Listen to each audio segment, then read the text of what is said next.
தம்பி செல்வா வயசு 23வது வருட பிறந்தநாள் என்று வாழ்க்கை வளமாக செழிப்பாக அமோகமாக வளர வாழ்த்துக்கள். உனது நண்பர் பாலாஜி டெடிகேட் பண்ணுறாரு, சென்னை மேடவாக்கம். தம்பி வேலை செய்த டிசிஎஸ் கம்பெனி தரமணி, 23 வயசு ஒர்க் பண்ணுற, இருந்தாலும் கொஞ்சம் மோட்டிவேஷனாக இல்லாமல் இருக்கிற உனது நண்பர் பாலாஜி சொல்கிறாரு. வாழ்க்கை வளமாக செழிப்பாக திறமையாக பாடுபட இந்த வயசுலேருந்தே பிஸ்னஸ் பண்ணலாங்கிற எண்ணம் இருக்கலாம். ஏன்னா உன்னோட வயசு வரும்போது பிஸ்னஸ் பண்ணு, அதுக்குண்டான விஷயம் நடக்கு, அதுக்குண்டான திறமையை வளர்த்திக்கோ, திறமையாக பாடுபடு, ஓடு குதி எல்லாம் பண்ணு. ஏதோ சோகமாக மனசுக்கு அப்பப்போ சோறு வருது, அவன் எதுக்கு சோறு வருது இந்த வயசில்? ஆட நினச்சா ஆடு, பாட நினச்சா பாடு, விளையாட நினச்சா விளையாடு, என்ன நினைக்கணுமோ அதை பண்டு, உனக்கு செட் ஆகிறத பண்டு, உனக்கு பிடிச்சதை பண்டு, உனக்கு விருப்பப்பட்டது பண்டு.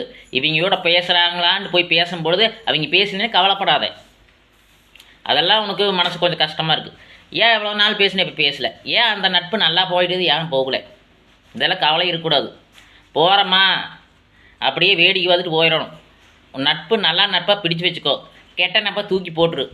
இதெல்லாம் உன்னோட வாழ்க்கையில் நிறைய விஷயத்துக்கு பயன்படும், புரியுதா? நம்மளுக்கு தேவையில்லாத விஷயத்தை தூக்கி போட்டு தேவையாக்கிற விஷயத்தை நீங்கள் எடுத்துகிட்டு போகும்பொழுது உனது வாழ்க்கையின் உத்வேகம் வேகப்படும், நல்ல ஒரு திறமையாக கையாளப்படும், நல்ல ஒரு விதமாக நீ இருப்ப. அதுதான் உனக்கு மோட்டிவேஷன், வேறு எதுவும் கிடையாது. சோர்வு எதனால் வருகிறது? எதனால் சோர்வு வருது? உடம்பில் எனர்ஜி இல்லைன்னா சோர்வு வரலாம். மற்றபடி தேவையில்லாததுக்கு சோர்வு வந்ததுன்னா அப்போ நம்ம படித்த படிப்பு சரியில்லை, நம்ம அம்மா அப்பா நம்மளுக்கு தைரியம் சொல்லி கொடுக்கல, நம்ம நண்பனோட நட்புகள் அவங்க உனக்கு ஊக்கம் கொடுக்கலன்னு அர்த்தம். இந்த மூணுக்கு சரியாக இருக்கிற பட்சத்தில் உனக்கு எதுக்கு சோர்வு? அப்பா அம்மா சூப்பராக வளர்த்திக்கிறாங்க, நல்லா படிச்சிருக்கிற, அதனால நல்ல வேலைக்கு போகிறேன், நல்ல நட்பு இருக்குது, அதனால டெடிகேட் பண்ணுறாங்க, கரெக்டாக? இந்த உனக்கு சொந்தம், அந்த உனக்கு சொத்து. இதை விட்டு போட்டு என்ன சோர்வு? சோர்வு ஒருபோதும் ஆகாது. உன் வாழ்க்கையில் சோர்வு உன்னை கீழே தள்ளிவிடும்.